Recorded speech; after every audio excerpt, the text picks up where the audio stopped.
where we are physically distant but socially connected. And again, it's another significant event because it's all like-minded individuals. We are all into people development. We are all into people management. We are all into driving people towards desired results. Therefore, so let me warmly welcome all of you for this webinar. And the game plan, I would suggest, I would give a brief introduction as I already started. Then I would invite one by one the panelists to share their experience and expertise. Then we will be having plenty of time to deliberate with regard to the questions that the wonderful participants would pose. So to give a quick backdrop, I'm sure I don't have to give statistics to know where we stand with regard to COVID-19 pandemic, and then the whole world, the way it is heading, and the way Sri Lanka is confidently tackling, and we have come to a satisfactory level according to the healthcare experts and the other coordinators, but still, it's always people first, economy next. So how to take care of the most precious resource in any organization, how to take care of the most valuable resource in any organization. The only alive and vibrant resource that can take command and control over the other resources in any organization. So the structure we have got in such a manner that we have a CEO and also an exporter, and of course, he happens to be the president of the Chartered Institute of Personnel Management. So Dhammika would share his perspective from a CEO point of view, an exporter's point of view, and of course, a people leader point of view. And then we have Mr. Heva Pattini with his vast experience into the field of HR, and he would talk broadly about the strategic aspects of HR and what we need to do today and tomorrow, the current situation and the future expectations, the transformation from the survival to success. And then Mr. Ken Vijay Kumar would talk more about the operational aspect that we need to be conscious about, and we need to commit ourselves in order to ensure that we have the ball rolling, to ensure that we have the day-to-day smooth functioning of the people management aspect. And as we all aware, people professionals, so human resource practitioners or personnel developers. So we got to ensure that the most precious resource is very much intact, and they are well motivated, they are energized, they are engaged, and they will be utilized to the fullest for the betterment of the organization and for the betterment of the society in order to ensure socio-economic upliftment of the entire country. So with that brief setting, let me first turn to my first panelist, Mr. Dhammika Fernando. As I mentioned, he will share his initial thoughts, and then we will have a round two in digging deeper, and then we will open up the questions and answers for us to get the best use of this wonderful experience. Over to you, Dhammika. Thank you, Professor Ajanta, and very good evening to all the webinar participants here. And also, I must wish on behalf of the CIPM Sri Lanka and its governing council, all the participants. A new year is dawned a couple of days back, and during, in a turbulent time, though, I wish you all prosperous, healthy new year,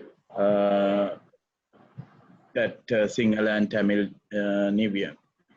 So to begin with, our today's topic is that the new normal for the people professionals. And I must thank the people who have, especially Mr. Ken Vijay Kumar and Professor for taking the lead to moderate it. And basically, I'm not sure whether how many HR professionals in this forum, or maybe non-HR professionals or non-people professionals also might be in the forum.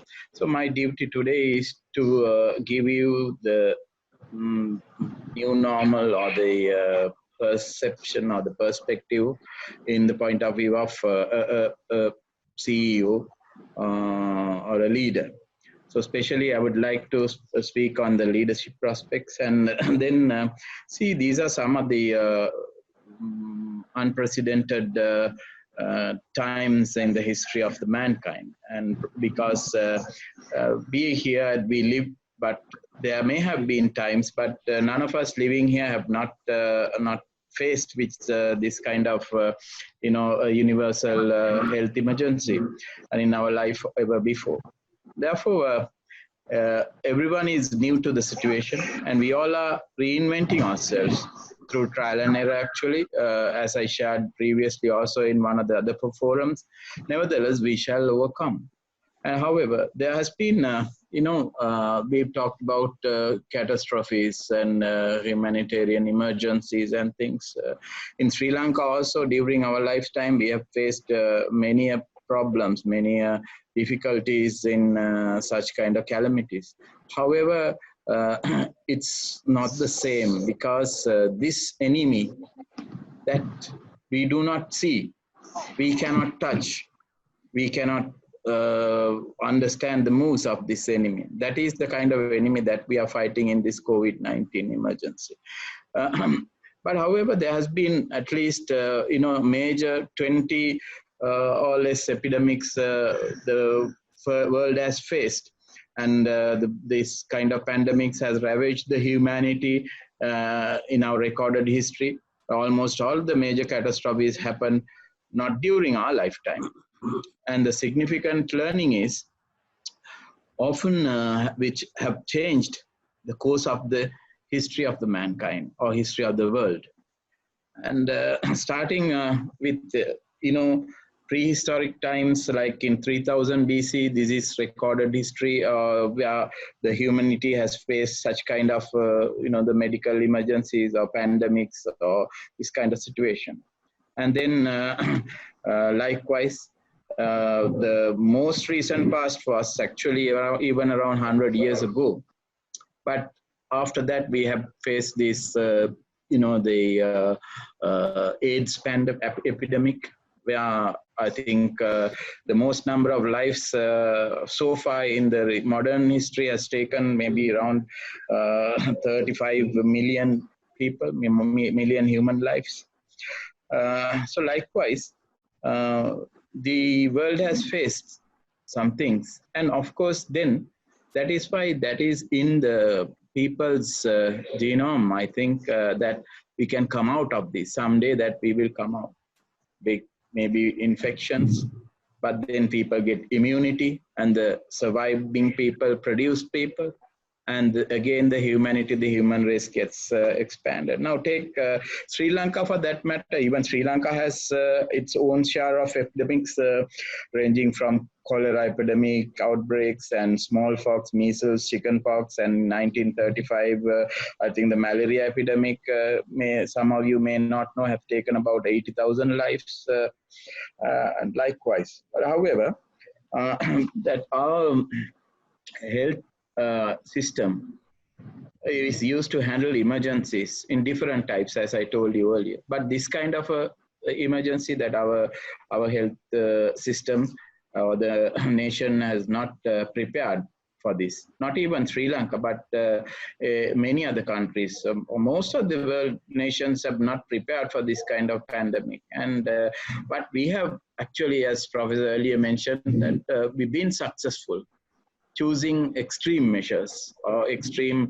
the social distancing measures with the kind of, curfew imposing. Oh, okay, not social distancing, as you said, it's physical distancing now, right?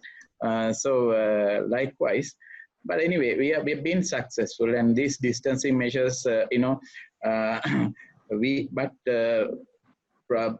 cannot be complacent with by this only thinking that this is a kind of ideal situation, because different nations tackle these issues in different ways.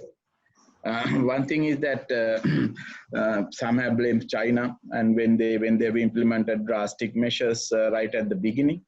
But then China was, in a way, successful in their novel approach.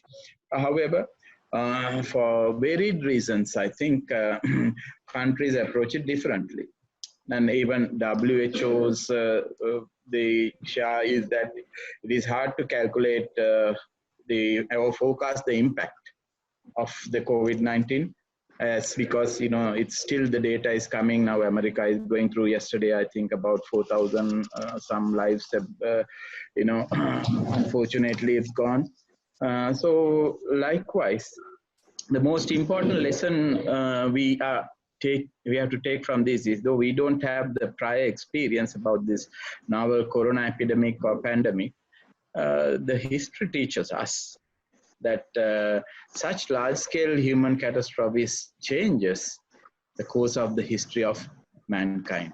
As some have resulted, you may know, every pandemic, the world wars and the previous pandemics, as I've explained earlier, they all have changed their nature, and they all have changed the way that people behave, and their fundamental way of doing things for better, and some maybe for worse. But anyway, it has changed the course of the history. So this one also, and will definitely change. But what I cannot predict is, will there be a new world order with the new world change? The new world order, some may predict, certain organizations predict, yes, there can be a new world order. But mostly what happens is that, when this pandemic happens, we are talking now about this new normal. Actually, this new normal, it's not new really. The new normal started when, these financial crises happened, and they say called new normal. So let me just go little to my little presentation which I've made. And let me see. So if I can, 1 minute.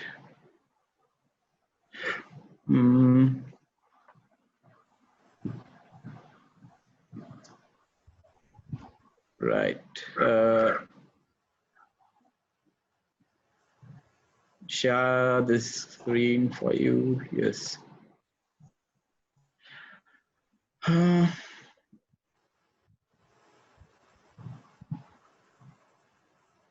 So I would like to come out with this mind leadership presentation with some leadership inspirations. See, first and foremost, now if you want to make everyone happy, don't try to be a leader. You can sell ice cream rather, because now these kind of situations, you will not be able to make everybody happy. So I will go on and tell why, when we proceed further. And then, of course, yes, we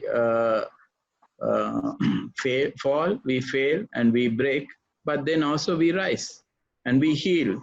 That is why I said that we shall overcome. So that every next level of our life, whatever the new normal is, when we are moving forward in our life, every next level of our life will demand a different me.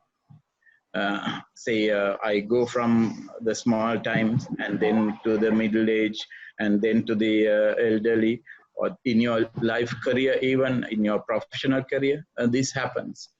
But sometimes, like this dark periods, you will feel that that your place, you think that you've been buried. But it is for a reason, because for you to flourish. And also as a leader, I don't believe a person who's only thinking with money in mind.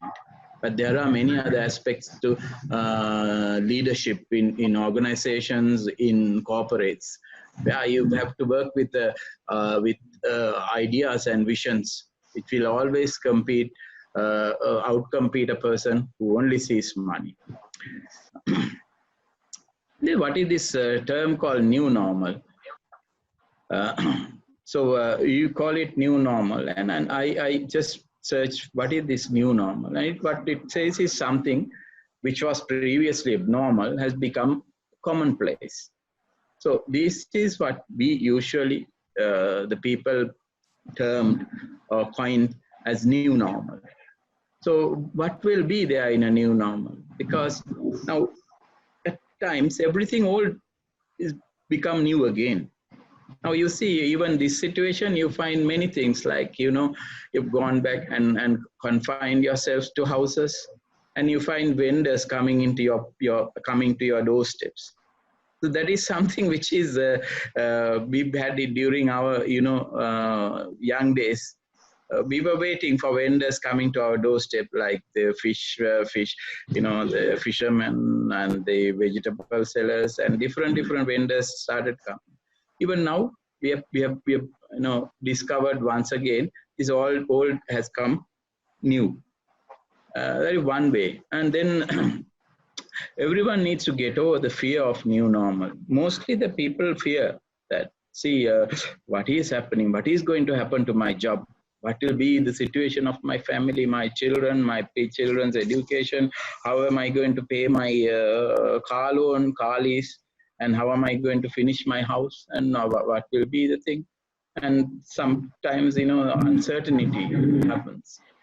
So everyone needs to get over this fear, because this new normal will not going to stay as new normal.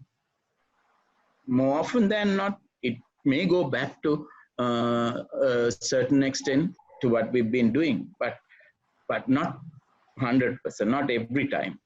But there will be the order that, as I shared with you, there will be the change which remains, which will not go off, and that will be there to stay with us.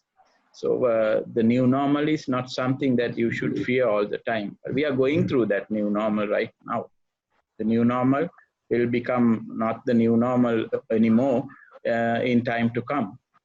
And then, the subsides, it will subside, as I told you, as things eventually return to the long run trend. Then it is the tendency of people to overreact to economic news. One thing which is, these corporate leaders are sharing their news and in newspapers and in media that things are going to be not that good. The economy, the outlook is quite bleak, and shares are coming down. And this kind of economic news that will tend people to overreact to. And sometimes they do things in panic. And then certain elements of things in the new normal will be permanent, as I told you. And that's how I think this new normal is going to be, in my point of view. So what are we to do as leaders and managers in this situation? See, there are many things. That crisis firstly upends everything. And therefore, you have to embrace the new normal, of course. But it will fundamentally shape our beliefs and behaviors. How we can prepare for the post-crisis world is something that we have to think of, and we have to think and take action on. As there will be no going back. Sorry, there is a K missing, to the ways of the past. But not everything, but you will have to, because, and then the communication. What I am telling you is the communication is the most important, one of the most important things in this time of trouble. If your communication is not sincere, if your communication is not honest, and if your communication is not bringing the reality to the lives of the people, as a leader, you're failed. And one thing, because you see there is miscommunication and also, some rumors and things people spread on social media. These are very, very unproductive and negative to the society's behaviors, and people tend to get panic and get fear these things. That is why I think the government is taking action, and say the reality in the sense, even with your not even with your, most importantly with your employees. will have to be very sincere in your communication, pointed in your communication, must be quite realistic. And that is because you see, now, for example, I'll tell you one of my examples. Now, these days I'm asking my HR people, HR department to send SMSs through our SMS portal to all our employees. So what happens is sometimes, when they write, they don't give the same meaning that we mean to give them. Therefore, each and every SMS communication I'm checking before sending it to the employees. That is very important. So communication is that much important during this kind of crisis. And also, there are two buzzwords that I must mention. That is the agility and resilience. Agility and resilience as leaders is most important other than communication these days. And also, as I'm telling you, that you cannot control heavens, and therefore we got to get back to our fundamentals. This time we have to take care of ourselves and our team especially, and the clients, and the agility of finances. And it's a crisis, so let us accept it as and let us manage it and look for opportunities in the crisis, because that is what we have to do in our own organizations. If we have to stay afloat, if we have to move forward, we'll have to look for opportunities in the crisis, and by exploring different ways of doing business. Not the same way of doing business. If we try to do the businesses as the same way as, there are many examples I can give you. It will take time, but maybe round 2 we can share those things. Yes. And going digital is one of the ways. So these are some thoughts that I thought of sharing with you. Yes. Thank you, Dhamika, for that. And also one point I wanted to mention is the new normal about VUCA. As you know, VUCA is a term which was actually a military term coined in late 80s. And then it came to the management world. And I wanted to give a new meaning to VUCA. The new meaning to VUCA that I wanted to give you is this. Values. Go back to your corporate value systems and see whether the objects that the company stands for and your founding tenets are being adhered to in every decision that we are taking now and in the future. And then the understanding, the employees' aspirations, understanding of employee aspirations and their predicaments, and other stakeholders' aspirations. Then the choice. You always have the choice, and make the best choice for the organization and its people. Action. Think of pragmatic and result-oriented action as a team on how best that the company cope up and the post-crisis. Thank you. Thank you, Dhamika, for that interesting initial thought sharing. In fact, VUCA 2.0 can be different things to different people. In fact, Bill George, who advocates, talks about vision, understanding, confidence, and agility. So different things can be meant of it. The whole idea, I think, the essence of it is that we need to be objective, we need to be clear about the future, and we need to commit ourselves to embrace that uncertainty with clarity and commitment. So let me now turn to Mr. Hevapathini, who had been patiently waiting. And he will be talking more about the strategic perspective of human resource management, and as a veteran human resource professional and now a leading HR consultant, how he would look at the role and the response that people professionals should demonstrate in the current situation and also the future to come, the survival mode and the successful mode, the transformation required. Over to you, Hem. Thank you, Professor Janta. Let me, at the outset, thank CIPM for organizing this webinar and giving us this opportunity to share our thoughts on the current situation and what we can do about it. Difficult times indeed. My thoughts and prayers are with people managers and all others who are affected by the pandemic. I wish them wisdom and foresight to face these challenges courageously. When analyzing this situation, I would like to approach it in 2 stages. stage 1, pandemic, and stage 2, post-pandemic. During the first half of our discussion, I will be primarily focusing on the pandemic stage where we all are on a survival mode. It may sound a bit negative, but without understanding the reality, we cannot decide on what action we have to take. A colleague of mine asked me the other day as to what the HR priority should be in dealing with the pandemic situation. My response was, in order of priority number 1, employee health and safety. Priority number 2, business continuity. Priority number 3, job security. As you can see, the virus has brought us back to our basics. The virus has placed organizations on a survival mode. Today, we are all fighting to meet our basic needs.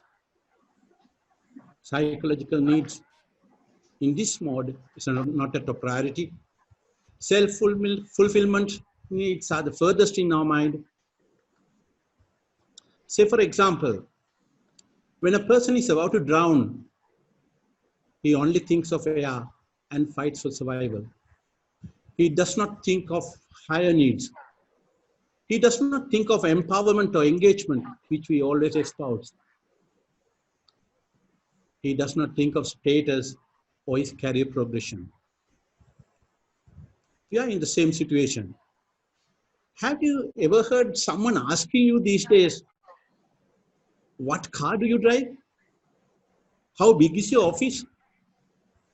Or what is the brand of your wristwatch or the shirt? I think we don't hear those things because we are on the survival mode. I was pleasantly surprised the other day to receive a call from a friend of mine to say that he has got some bread and whether he can deliver a loaf of bread to me.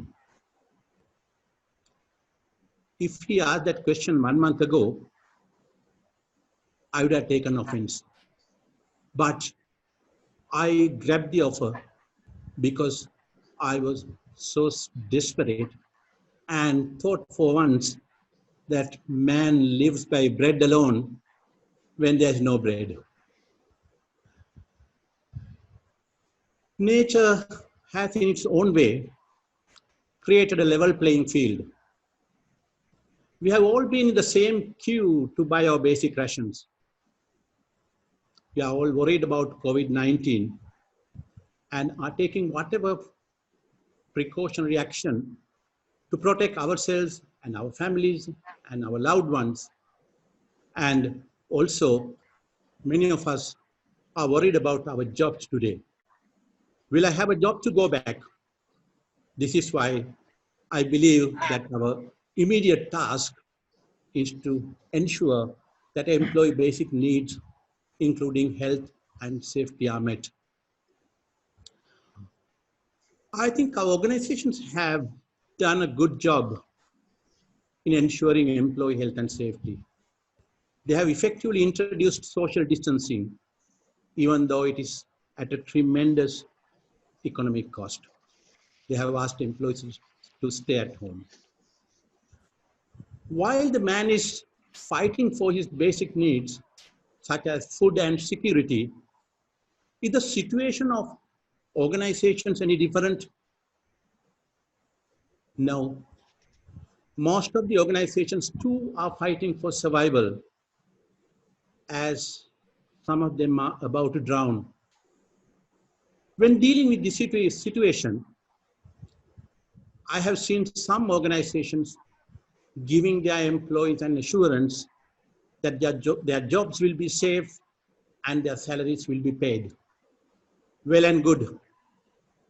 They deserve our grateful acknowledgement. But we cannot expect the same from all organizations as their circumstances are different. Some sectors, such as tourism and apparel industry, are totally dysfunctional and their cash flow is seriously disrupted. They are about to drown. You have to understand that. They therefore have come up with various cost-cutting measures, including employee costs such as pay cuts, suspension of allowance, promotions, recruitment fees, suspension of increments, suspension of training budget, etc., etc. Therefore, we should not rush into any conclusion and brand them as insensitive or people unfriendly, because they too are fighting for survival. And these measures are meant to keep their organizations floating during the pandemic period and soon thereafter.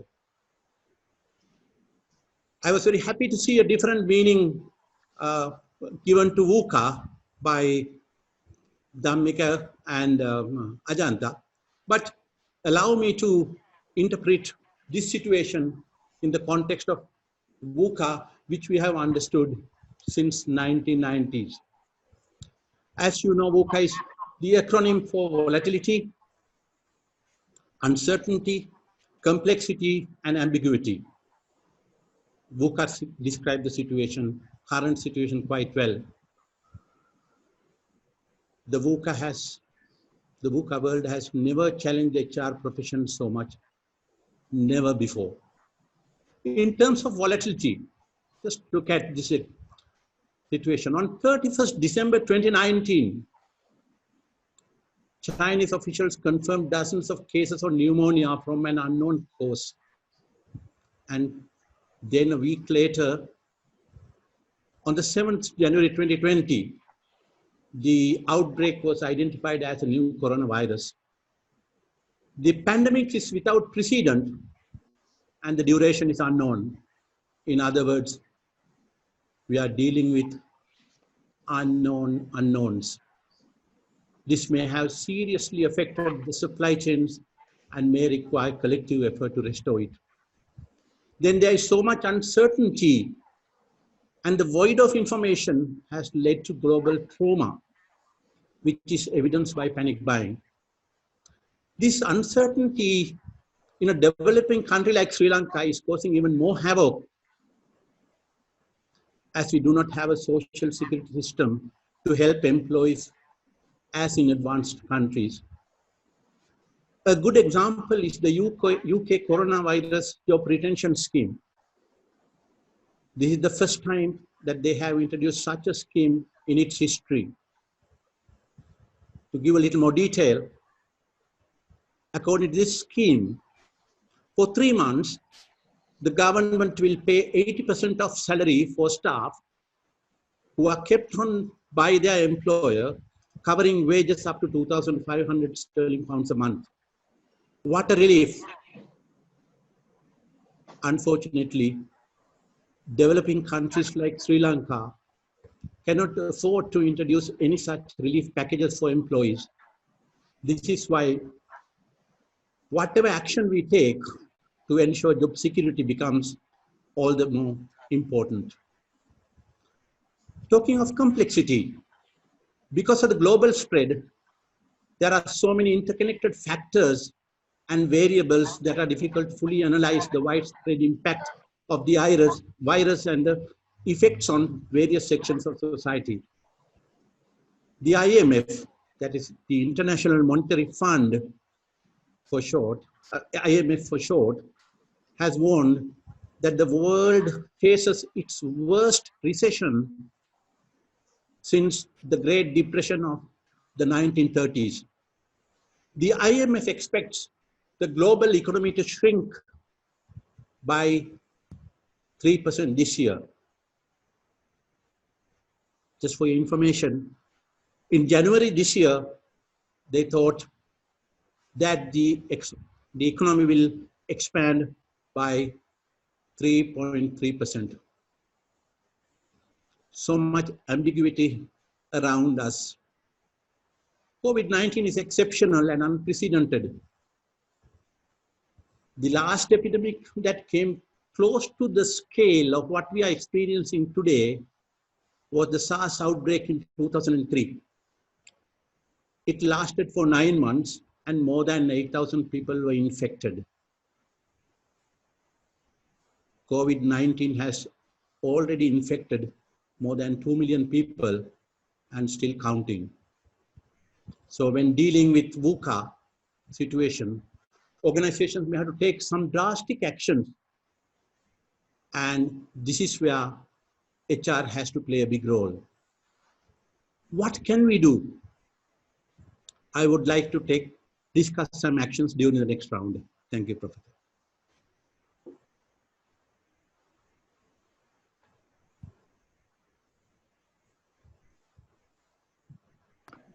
Okay, thank you very much, Eva, for that wonderful way of approaching and also putting the HR professionals or the people professionals into context. And in the second round, we can go for more practical aspects. And this webinar is all about talking things practically. And in order to ensure that we take away something practical so that we can go and implement. So it is not just knowledge sharing, which is already available in plenty of WhatsApp messages, plenty of internet-based sources. So the whole value addition, I would suggest, of a webinar is that it gives us the opportunity to think afresh. It gives us the opportunity to ignite our imagination, and in order to ensure that we do something different. So with that true spirit, let me invite Mr. Ken Vijay Kumar, who is again a veteran HR practitioner, a people leader, and a people professional, to share his insights, to share his thoughts primarily on the operational aspects of human resource management. Over to you, Ken. Thank you, Professor. Good evening, everyone. See, I would look at it, okay, now there is a lot of negativity around, but I would look at the situation, okay, how to inculcate, because you have to face the dark cloud to see the silver lining. Sri Lanka is a nation, I think earlier Dhammika Fernando clearly said, we have faced so much of similar situation. Like, during our lives, we the 30-year war, tsunami, then we had the Easter bomb blast, and currently COVID-19. However, see, we have overcome all these things. Last, the 4 events, 3 events, we have overcome. So this is also, I would see an opportunity to think freshly, think newly, remove the negativity and look at positivity. So recently, a couple of HR managers, then they called me and asked, so this is going to be very bad, people are cutting salaries. Some of the companies already issue salary cut. There is bonus cuts. As Heva said, even promotions, and so there are lots of negativity around. So as a professional, HR professional, how do we inculcate positivity? How do we bring this positivity in their mindset? That is the prime role of an HR head.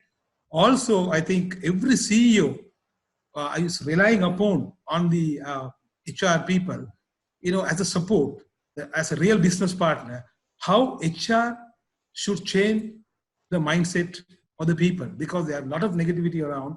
So inculcating positivity, I would see as the #1 priority as an HR professional, or all HR professionals. That is #1.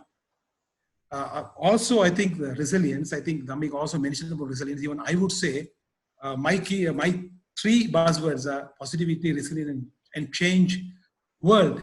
So #2, the resilience, of course. Say, how do we be resilient? Are we going to bog down into the problems? Are we going to bog down into, all what is happening, a lot of negativity? How are you going to overcome this negativity? So resilience means, you got to manage the dynamics and make it, make it success to the unpredictable challenges. How are you going to go through this? So that is what HR has to be more creative. They have to be more creative. Bring out about new strategies to support the business, to support the management. How do we now see if you look at now, you look at China. China, a company called Master Wong. I think it's a noodle company. Master Kong, sorry. I mean, they soon out of the crisis, they were able to increase their capacity, their delivery capacity by 50%, which is more than 3 times of their competitors. How did they do it? So they looked at positively. In China also, their delivery time is online delivery time is 25 minutes during the crisis. So how did they overcome that? So they looked at positively, and they looked at, okay, crisis. The crisis, I mean, is there everywhere. But how are we going to face the crisis? Now look at the small vendors, the egg sellers, the vegetable vendors. They are already on their street, and we are at lockdown at home. But they have, started delivering already on time. So did they wait for, this curfew with their situation, So it is all, inculcate positivity. Number 3 is the change world. So we got to prepare for the change world. So what is the change world? People work from home. People should get used to online learning, online purchasing. Sri Lanka is the country, we are quite new to this online learning, online purchasing.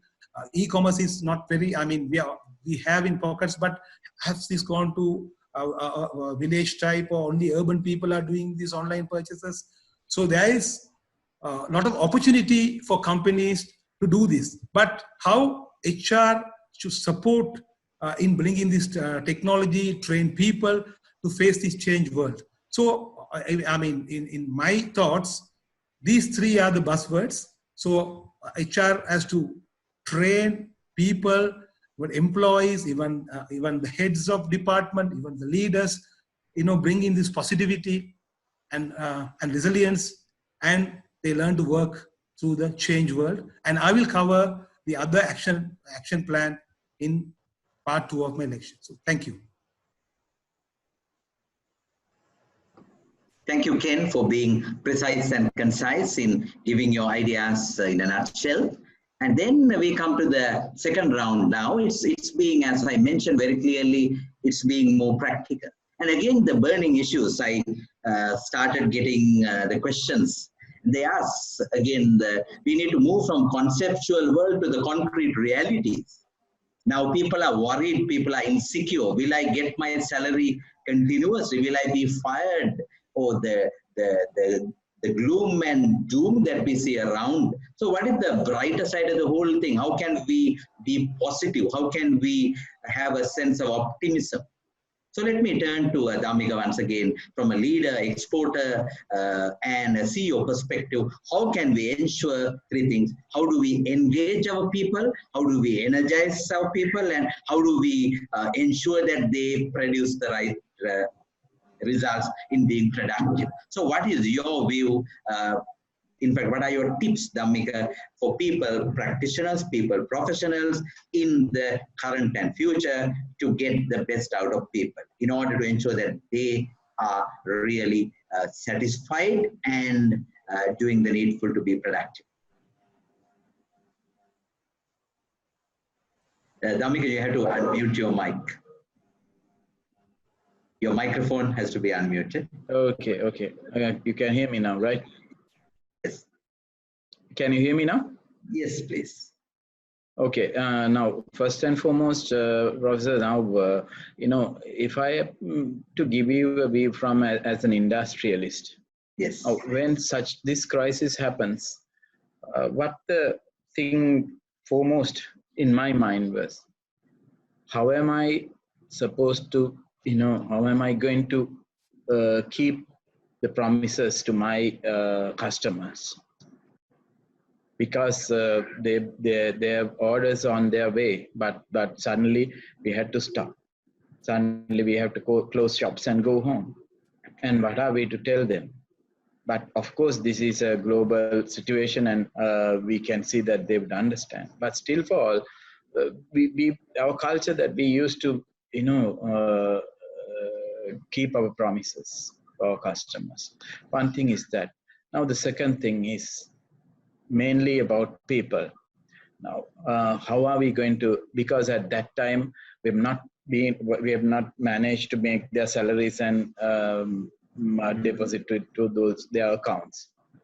And how am I going to do that? I think that was the first thing that when I able to operate, when I was able to, mobilize myself, has done it.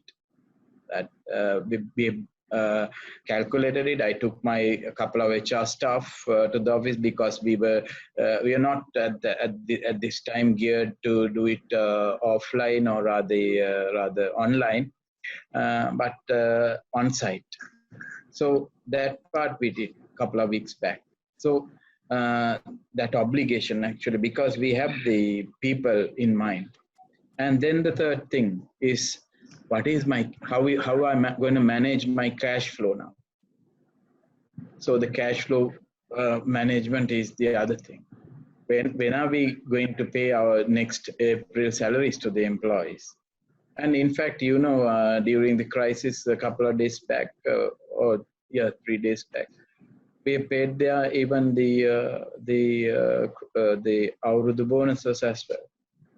And that part, because there's certain reserves that we had, but that is not the case of every company. Now, Heva shared the general situation around the world, and one thing is that we have to get ourselves into operation, because the Sri Lanka's unique situation is that Heva talked about this UK's unemployment, something about for the first time that the UK has implemented. But it's not the same here, because our country is not rich in our reserves, and even the cash reserves. Because we've depleted all our foreign currency reserves by now. Because of this lockdown situation, the country has to face two dilemmas. One is that a dilemma in two ways. One is how to manage the economy and the safety of people. So as I told you, the safety of people is taken care of using extreme measures. But even the America, even the UK, when they've been having their issues, their organizations, the industries are still running. Now, you all know that Japan has implemented countrywide emergency situation. Earlier, it was localized emergency in Tokyo and some other districts. But yesterday or day before that, they have implemented countrywide emergency. Still, their industries are running in some magnitude, not 100% probably. But the problem with us during this period is that the industry totally shut down. And we had to toil, and we have to reason out the government to let us work, let us manage in some way, at least in a kind of a, the skeleton way, with the skeleton staff to run the organization. Therefore, about a week back, we have started running our manufacturing with about, few staff. So these are some of the examples that we had to give, because we cannot stop the situation by, totally shutting down the country. But because later on, because government is not responsible, that they are not going to give you stimuluses. They are not going to pay the private sector salaries, not at all. Ever believe that the government is going to take care of anything of the private sector salaries or the compensation or anything. That all has to be borne by the industrialists. That all has to be borne by the investors, the manufacturers, the service providers. So therefore, we have to be responsible. The HR has to be responsible, and HR must take, as always, the catalyst role. That is why I'm always telling that even in crisis situation or even in a thriving situation, the HR takes the center stage. So the people managers need to deliver. People managers need to deliver that part of the story for their employees. And therefore, what I'm telling you is that, there are few ways. One is that we have to look at the basics and ask about the general advice to business leaders when it comes to insecure times. Because as I told you, we have to be transparent, and we have to, while recognizing that there is a lot of uncertainty, as Seva told, and then things are changing every day. The concerns of the people mostly unknown, and then communicating clearly, as I told you earlier. Then, the circumstances and reasons for the crisis are something that we haven't experienced before. Therefore, the principles around communicating during changes is same as what it would be always. It would normally be. Then some organizations prefer to convey job insecurity. Some less direct means, saying that, kind of sugarcoating. But what I'm saying is, we know you're worried about your jobs and all that, but we should, companies just come out and talk about potential job changes. And I think that you should say, that you should acknowledge that is with people are worried about. So saying our intention is to get through this with everyone remaining gainfully employed, but we do not know what the future holds. But for the moment, we have to continue. I think this is one of the messages that the HR need to convey, and to get up to date and have a conversation with the employees.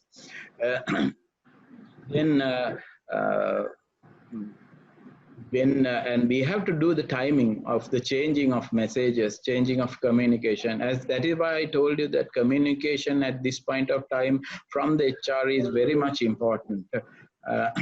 So then again, channeling communication. It doesn't matter how you stay engaged with people, but so long as you're staying engaged, that is the most important thing. And whatever the manner, say for example in telephone or by SMS or the other means of communication like that we do now, Zoom or Microsoft Teams or this kind of communication. And you have to trust and walk the talk, because what you say all the time, you have to be very clear in getting messages and delivering messages from your CEO and to the employees, from your team and to the employees and to the lower levels. Because otherwise the trust will be lost. At this point of time, employees' trust is one of the most important things that we have. Because to keep that trust, you have to walk the talk. Yes. And communication risks and psychological injuries are some of the things, because if your messaging is unclear, as I told you earlier, there can be a lot of repercussions. And of course, the other employment law considerations. I know that there will be a lot of questions, but one thing for sure, when there is a crisis, sometimes people think that the normal rules do not apply. But how can they be expected to follow procedures when everything is crumbling down around them? True. But the reality is that the rules in always, the law is law. So first and foremost, it will apply unless otherwise there's a change which is proposed and promulgated by the government. So the agreements, laws, and everything is always in place, but there is no change. Don't expect it. On the other hand, it works the other way around also, because, talking about other countries, the Western world and the developed world can talk about job losses, job cuts, layoffs, everything, because they have an unemployment security schemes. I mean, not really as that you're working, at least for few months, that they look after you with a minimum level of income. Here in Sri Lanka, we don't have such things. So actually the Sri Lankan industrialists cannot ethically talk about such things like, compulsory terminations and things like that. But this has to be, as I told you, we have to be sincere with employees. We have to talk to them. We have to get their ideas, and we have to discuss with them and take actions collectively, rather than dictating upon themselves that by a letter saying that the company is like this and therefore we cannot continue your employment and we cannot pay your this allowance, that allowance, and all that. But best thing is to communicate. Best thing is to have a conversation, a sincere, through conversation, and then come into a decision with the employees, because they are your people. They will listen to you. They will support you. People will support the leaders in crisis and tag the line alone. So these are some of my advices, Ajanta, that I can give in practicality as an industrialist. Certainly, Dambika. In fact, it reminds me what Napoleon Bonaparte said. Leader is a dealer in hope. So the leader creates hope and then ensure that the people are connected. And you need to have truthful, sincere conversations. I think the communication, the contact, the connection should not be broken. Then it will lead to various misunderstandings, misinterpretations, and misdoings. So this is where I do one key thing. You need to get connected with your people. One small point that I must mention, because this is important, because in Sri Lanka, there are SMEs more than conglomerates. So that's SMEs are more, and the people are working, the SMEs are more, and SMEs are the most troubled and taking the biggest hit. So, but on the other hand, they are more coherent as companies, the employees and the teams, the leaders, owners are more coherent as family-owned businesses. So, we have to have some kind of a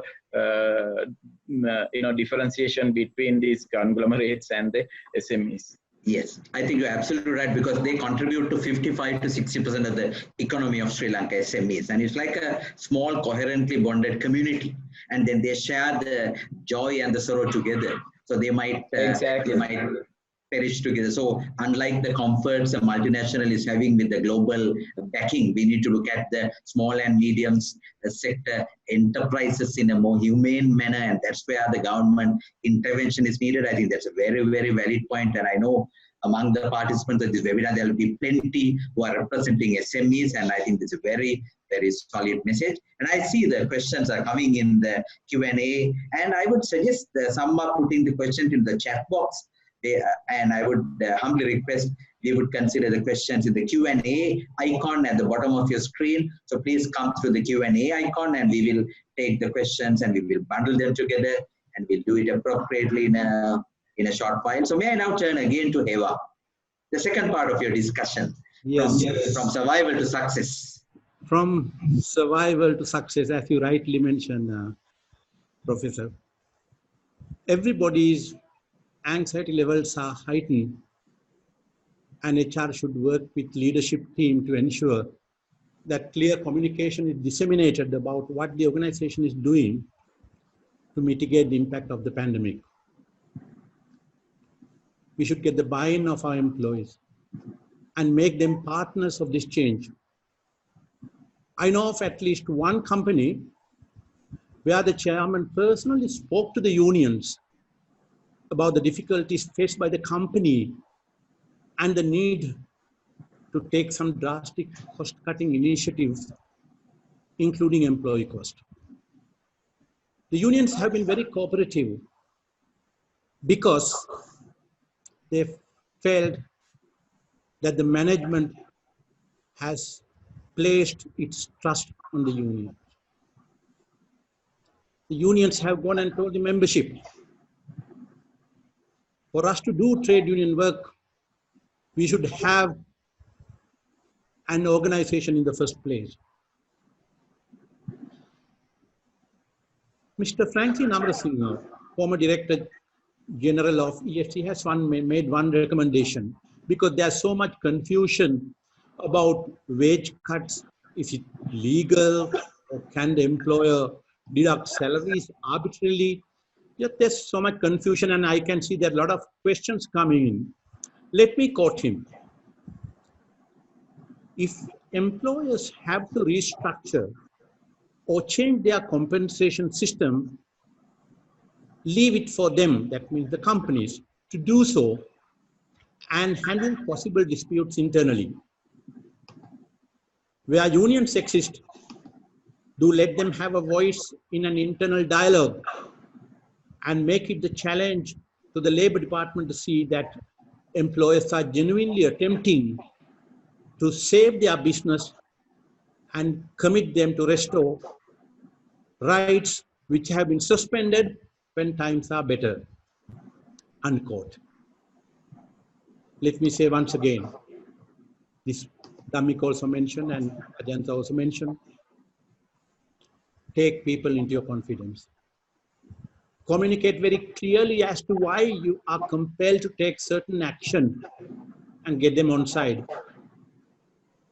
Our employees should feel that actions are meant for the business continuity and thereby their job security. Consult your employees regularly. They may even have some ideas which you have never thought of towards cost efficiency, greater productivity, and greater performance. Number 2,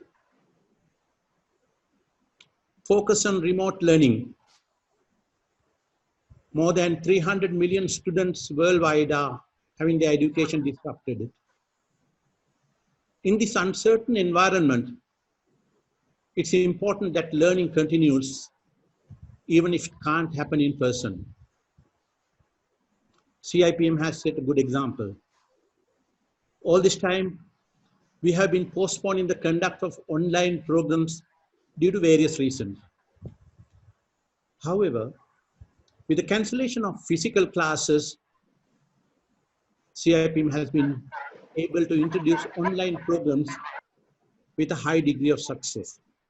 My thanks to Mr. Dhammika Fernandu, our president, and Mr. Chris Obesekara, Director Business School, for spearheading this project.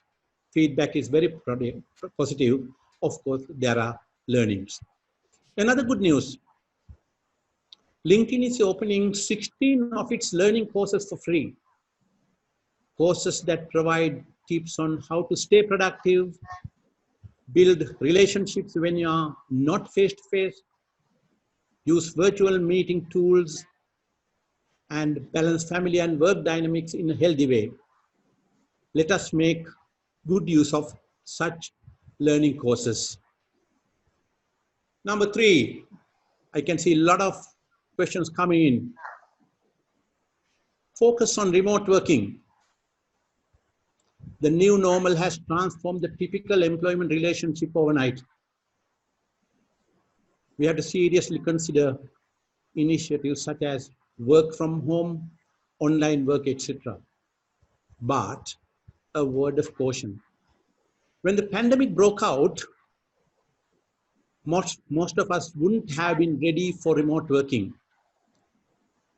It's not as simple as taking your laptop home and setting it up on the kitchen table. There are a myriad of issues with tools, rules, norms, and culture. Most companies do not even have a remote work policy, and many still question whether work at home is productive. One common question is, how do we ensure that they actually work? Talking of remote work, I remember one of my colleagues saying that he doesn't believe in it. Let me quote him. I don't think that it works. Who knows? These guys will go home and start even drinking. I do not necessarily subscribe to his views. Give employees a sense of empowerment. Most of the time, they will live up to it. Of course, you have to manage it well. As many of our colleagues from the forces are watching this program, let me refer one of their strategies practiced during the battle. Distributed authority with central coordination. Let me repeat. If you think of remote working, you'll have to believe in people and you'll have to go on this principle. We can learn a lot from our friends in the forces. Distributed authority with central coordination. We need the same here. Let us look at some sectors that have been somewhat successful on remote working. One is the banking sector.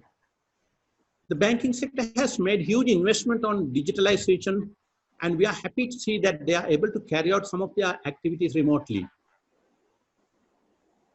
For your information, before the pandemic broke out, some foreign banks had already started operating from home for their staff. The employees in selected departments were able to stay at home at least once a week and operate from home, and it was working quite well. There were hiccups, no doubt, but this would be lessons learned. Another positive development about online trading. This comes from our own tea industry. In its 150-year history, they conducted online tea auction for the first time when the auctions were closed. I'm told that they are planning to do that for other commodities as well. So COVID-19 has taught us that it's time for us to move away from brick and mortar offices wherever possible. One big challenge for HR is that most of our employees are not trained to work from home or online.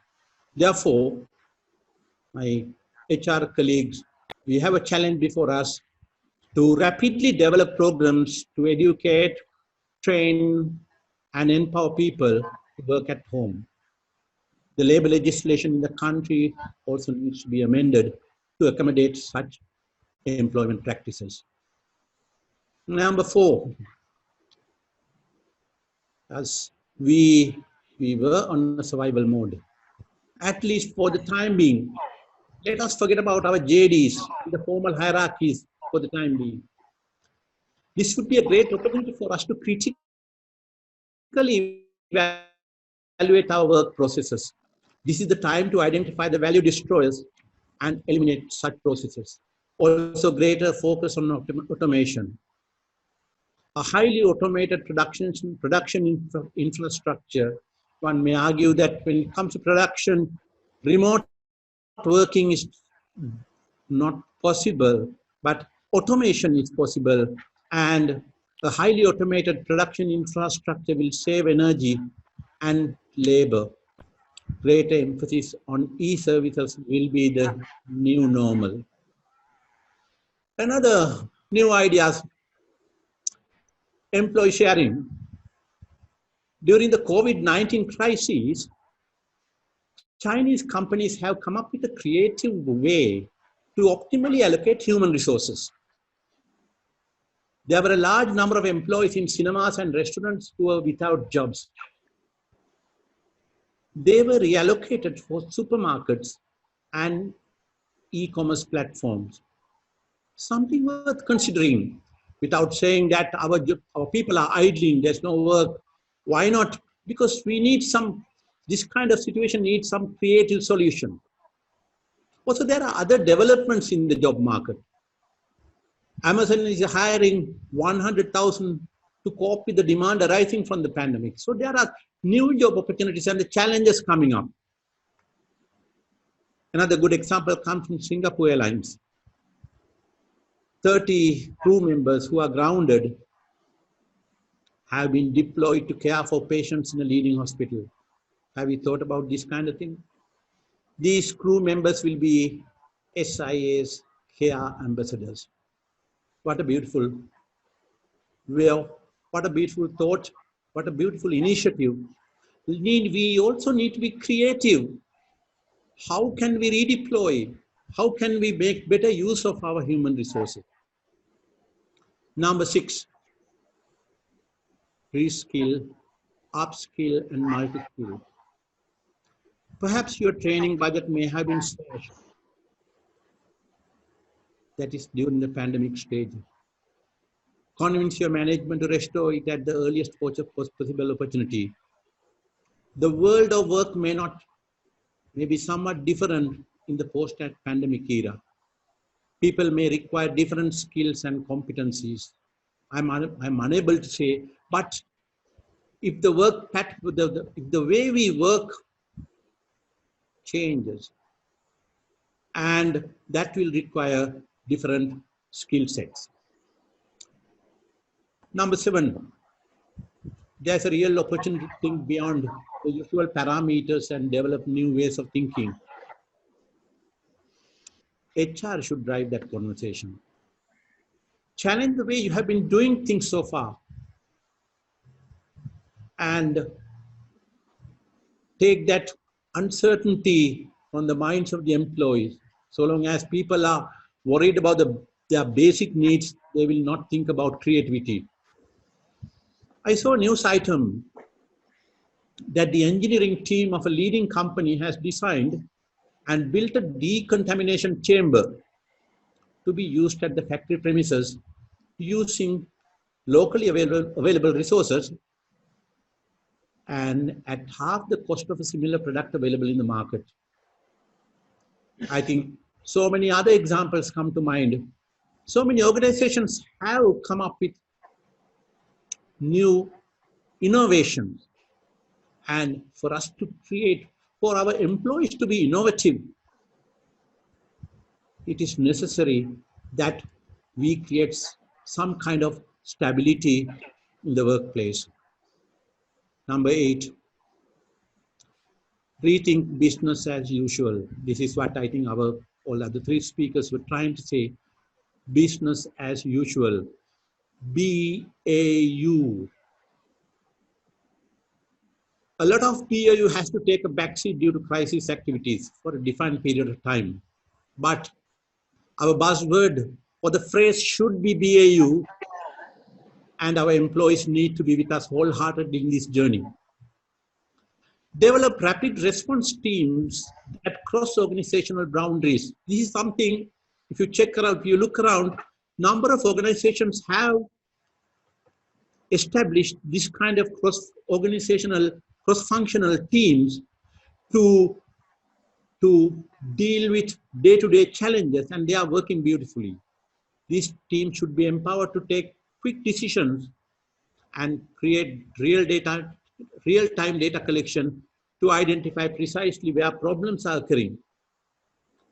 Also, you may have to revisit your business continuity plan. I'm familiar with several BCPs, but none of them cater to a situation of this nature.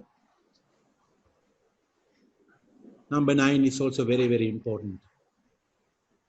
Check on the impact of COVID-19 on people. Some may have suffered psychologically and emotionally. Some are facing various social issues that may affect their performance. Some may need counseling and guidance to get back to BAU. Mental health of employees is as important as physical health.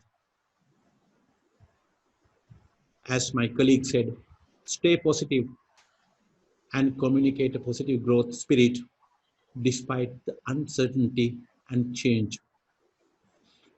And number 10, may be a bit painful,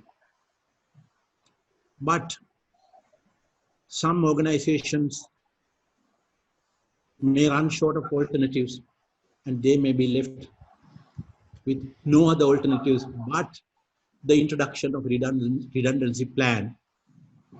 But let me say, and let me appeal to my HR colleagues that it should be a last resort.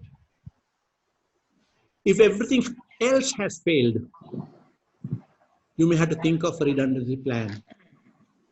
Let employees feel that you have tried everything to ensure job security before resorting to this painful course of action.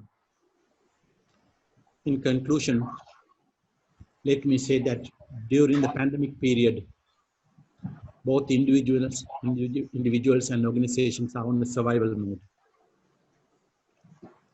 How we deal with this situation will define our future. Let us be resilient. Let us survive and thrive through unpredictable, changing, and potentially unfavorable events. Let us collectively ensure BAU at our earliest. Thank you.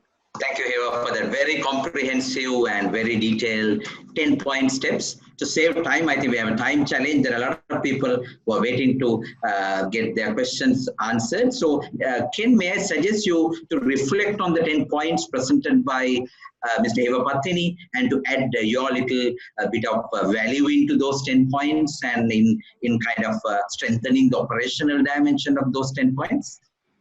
Of course. Yes, Professor, as you said, see, we need, we actually have a thought processes. If we look at all three panelists, more or less, thought the same thing. Communication comes in number first on my line. I would say concise, clear, and continue. All as empathy. So concise and clear communication means it is, a CEO says one thing, the department says other thing, a supervisor says another thing. Yeah, you can't do that. So they need to have very clear communication, very well planned, then to emit those communication to the employees and to avoid any confusion. So then number two is update intelligence on daily basis. The world is so changing. People you spoke about VUCA. So what is happening around us on new HR practices? The HR heads has to update their intelligence on a daily basis, through LinkedIn or whatever they do. So they're going to do that. For me, number three, we were talking about the compensation models or the pay cut. So when you do the pay cut, you got to be very fair and ethical. Say the senior management take the higher pay cut, maybe the juniors take a lower pay cut. So you got to be ethical and fair. Also, now people were, I think I saw some conversation, they were saying, say ethical, how do we motivate employees on pay cut? What I would suggest, okay, this pay cut may be temporary for 3 to 4 months. On a late period, when business improves, companies can think of reimbursing maybe on an installment basis when the business improves. Or you can tell the employees, okay, we bring back, business as usual, then we promise, okay, this cut salary will be paid back. So that's, my suggestion is all about. Make connection with employees, also their families. Now see, families are going through with pay cut or whatever difficulties. So it is better for HR professionals, if you have, through, newsletters or some sort of communication, they can connect with their families, maybe talk to their spouses and explain the difficult period, support them through their, intervention. It will be very nice for people to be connected with the people as well, which motivates the employees. Again, well-being of employees, employee safety, security, I think Eva spoke about it, but my point of view is, now see, when you commence operations, but you got to have the security measures or safety measures properly, starting from the gate, you take the temperature, you use your hand for sanitizer, all those operational details should be looked in, nitty-gritty should be looked into very, neatly, and it has to be planned very well to ensure the employee safety.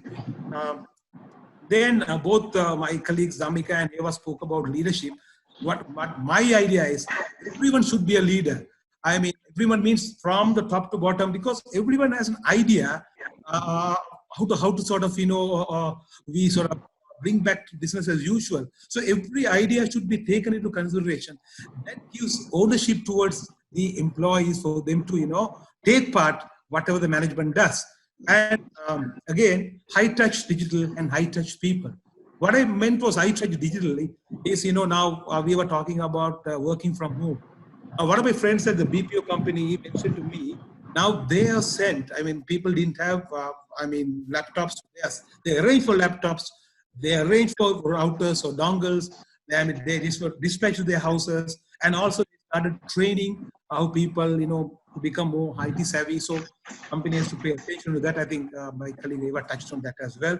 High touch people, as you know, against connect with the employees or with their families, be with the people, train people to be resilient. Yeah, of course, that of course the HR has to do, the learning and development to do how to be, be positive. I said it as my earlier presentation as well. So training and development has to do people positive and more to be resilient. Again, I come back to say, give ownership to employees, bring about normalcy. How do we do that? That is what I said, incentivize the recovery. So whatever, we achieve results, so what is in for them, for employees? So, okay, we pay back the pay cut, we pay back the bonus cut, we pay back the incentive. okay, we achieved this. So then the employees, okay, they are engaged, The conference. pay back all whatever recovered from us. So it has to be, I mean, the company, I think we have hope that they will pay us back. So since Professor, you said the time is precious, so I have summed up my ideas. I think HR professionals should work on these operational deliverables. Yes. Should be able to, bring it back to business as usual. Thank you. Thank you, Ken. I think we are wonderfully connecting and converging in giving some concrete action points to the people professionals and the people managers, people practitioners. And I think we should not forget, at least for a minute, the people who are currently on the streets, currently in the forefront, all the medical practitioners, all the healthcare experts, all the support staff, all the people who are ensuring that the COVID-19 pandemic is taken care of in terms of controlling and ensuring that we do the right thing. So I think hats off for all those wonderful committed people. They might not be having opportunity to leisurely, casually connecting with us in listening to this webinar, but I think we need to, as people, professionals, as the nation's leader in HRM, to bow our heads and show our respect to all the healthcare professionals, the military, and all the administrators whose service is wonderfully demonstrated, and because of them that we are having this way of conducting sessions in sharpening our intellectual things. Now we have a challenge, my dear friends. We have come to the required time. I think if you give your consent, we can extend that by 10 minutes because I don't want to leave out the questions. So we have got about 30 plus questions, but I think majority of the questions have been answered by the eminent panelists in their thought sharing. So let me pick at least 3 questions which were not answered. So I think they are more into the labor related aspects. So let me check one. Okay, so one question is, how do you measure the effectiveness or productivity of work from home? Is there any HR parameter to measure the effectiveness of people working from home? I think we briefly address it, but say if a CEO asks an HR professional, okay, check and let me know how your people, how our people are productive at home. Of course, not the productivity in the home front in terms of the connections, but in terms of the work-related productivity. So any insights? May I start with Dhammika very briefly? Just a one-sentence response. Yeah. I think there are a lot of jargon that gone into our people's heads right now.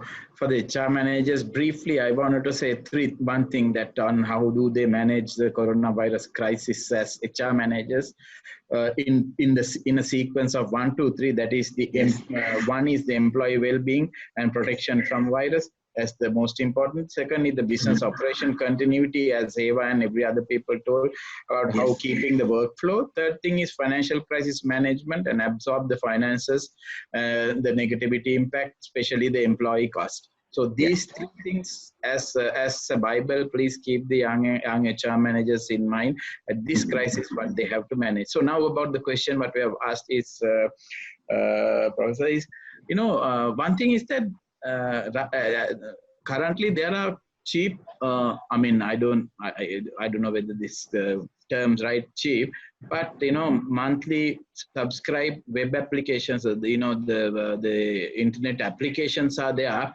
as dashboards in measuring the daily work that people have done online.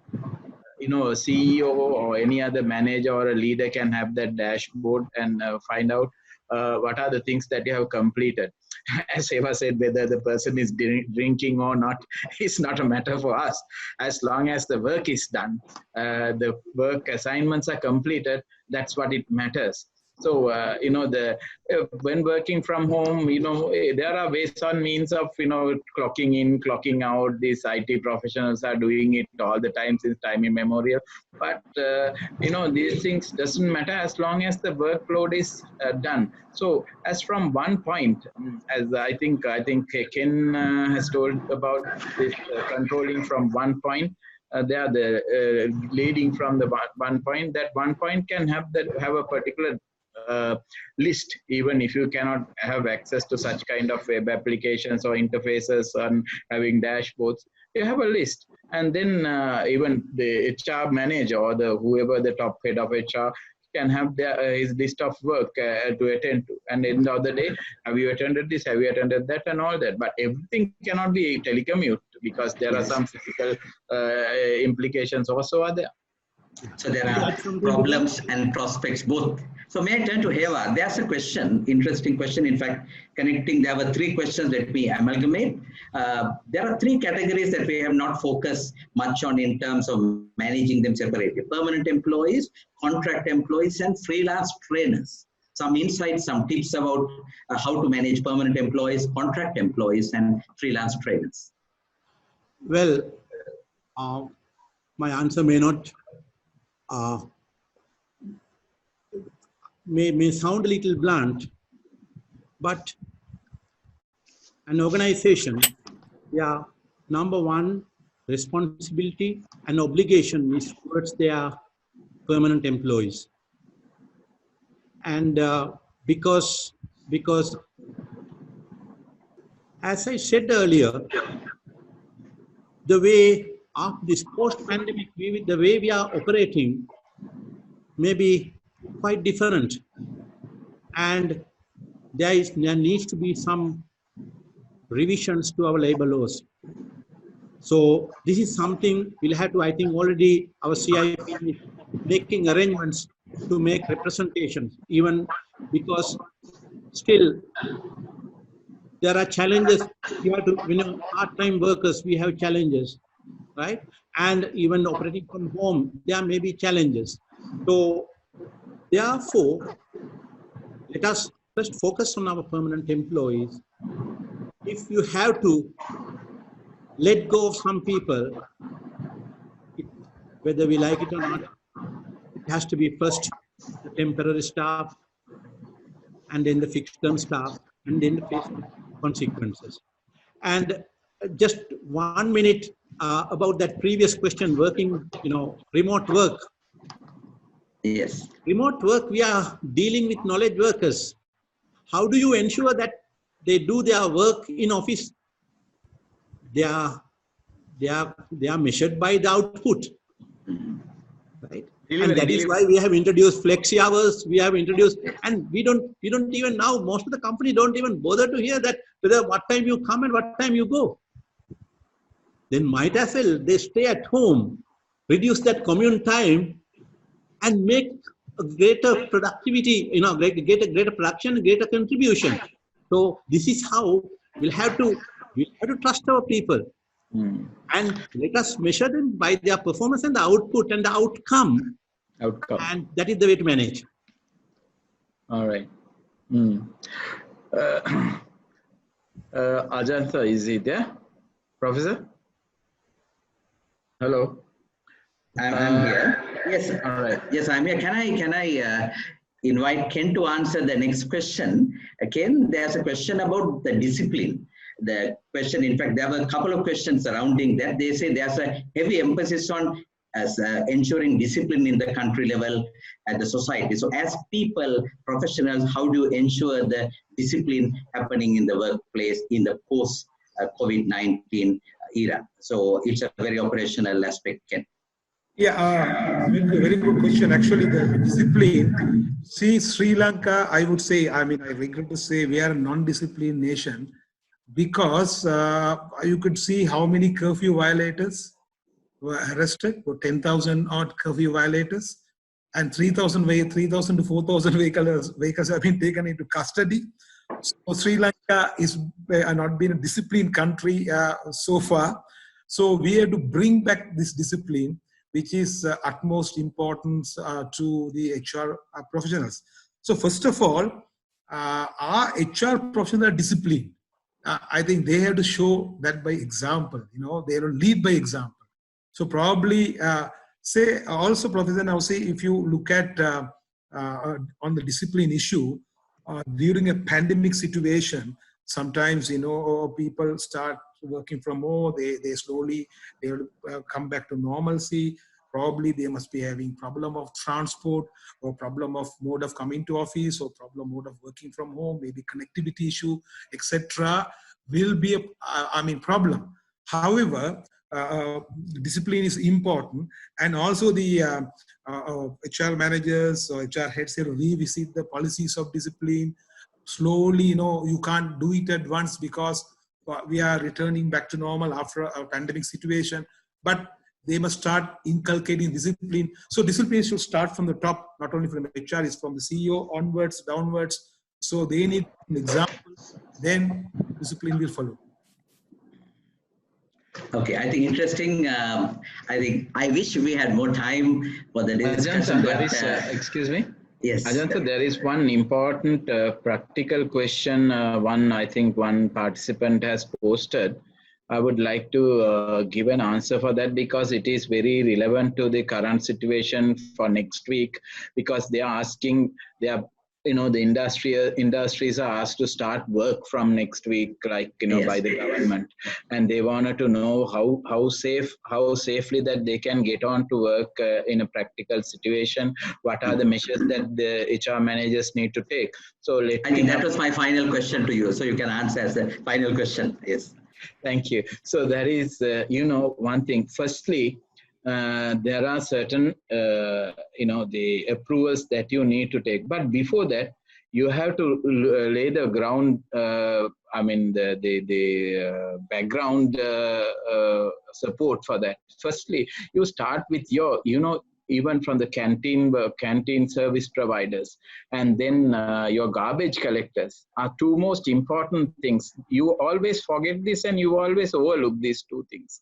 These are some of the background things, and your transporters. So after having done that, or while doing that, firstly, there are certain things that you will have to provide. Firstly, the sanitization of, if you are providing transport for the employees, one thing. If you don't provide transportation, I don't think during the curfew that you will be able to get your employees to work, because public transport is not operating. Therefore, firstly, if you have to use company transport, and sanitization of transport buses once in the morning before employees are getting into the buses, and once in the afternoon before employees are getting into buses after work. That is the sanitization of buses before and after. And I think, Damika, may I suggest there'll be a complete set of healthcare guidelines that will be given by the government, a set of clear instructions. No, if we things start are coming from one by one, places. will be taking more time. So just in a essence, without going into details. Yes. And you have to think about providing masks, and also the maintaining distance in everywhere, in buses, and when they are getting into the organization, like maintaining distance.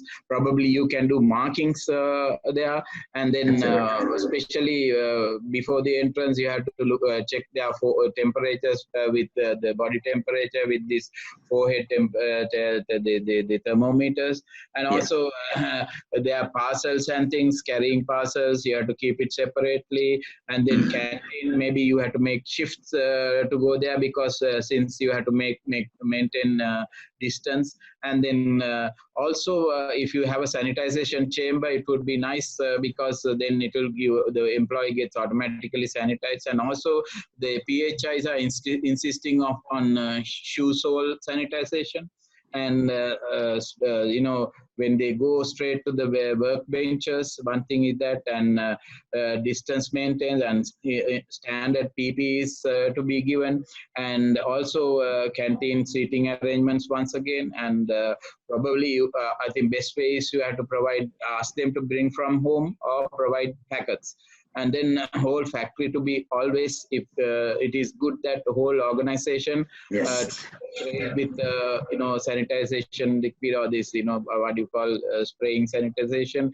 And then again especially it's good that you have to prepare an isolation room for those who are suspected, with certain ailments and all that, until some medical paramedics get attended, and then providing employees with COVID safety instruction leaflets and always announcements to employees. These things are quite important, I suppose. Quite important, yes. Thank you, Dambika. I think there'll be specific details, and we need to. And also, those who want really the specific details and all the regulation rules and guidelines, they can contact me over email so that I can send them. Certainly, yeah. So as a service from CIPM, you can get those wonderful insights. Thank you, Mr. President, for that. So let me ask Ms. Heva Patini for one final sentence. What is your final message for the people, professionals, before they slowly, one by one, getting disconnected? So what is the final message for the people, professionals who are with us in this wonderful webinar? One sentence: communicate, communicate, communicate. Whatever you do, take people into your trust and explain your difficulties. Thank you. Thank you. Ken, your one sentence final message. Okay, final message for me, it's people's health, workforce readiness, communication and support culture. Thank you very much, Ken. And Dhammika, being the dynamic leader of Chartered Institute of Personnel Management, the only people body enacted by an act of parliament. So as the leader of the CIPM, what's your final one sentence? I know it's very challenging for you to give one sentence answer, but that is my challenge for you.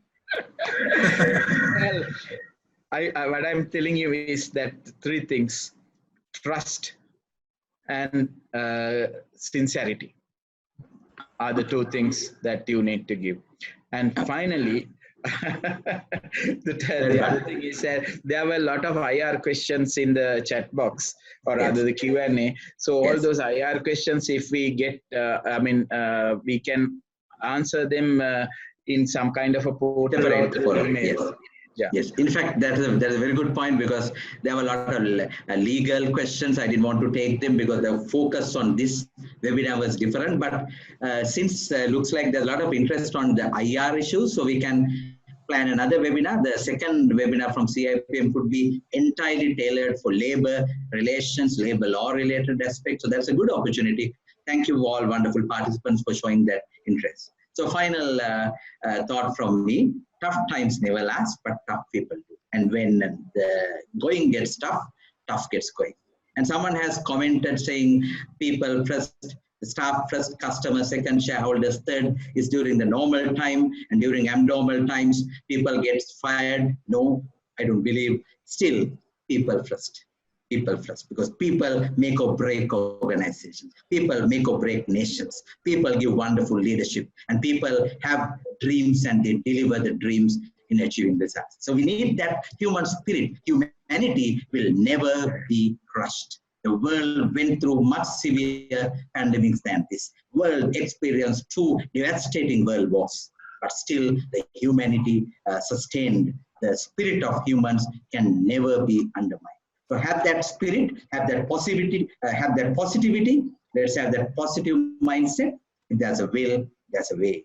So let's all rally together. Let's all put all our efforts to bring back the normalcy, to have economic revival, social revival, people revival, to ensure that the Mother Sri Lanka is safe and doing successfully well. So all the very best for my fellow panelists. And thank you very much for the technical support from Siva and the dynamic CIPM IT team. And thank you very much for all the participants who have logged in and who were showing keen interest. And I got more than 10 messages from the chat box congratulating, thanking, appreciating the wonderful insights. So thank you very much for your participation. We feel deeply satisfied that we did something worthwhile. But remember, the proof of the pudding is in the eating. Actions speak louder than words. So take at least 3 key actions from the webinar and go and implement and see distinctly different results. Good luck. All the very best. Thank you very much.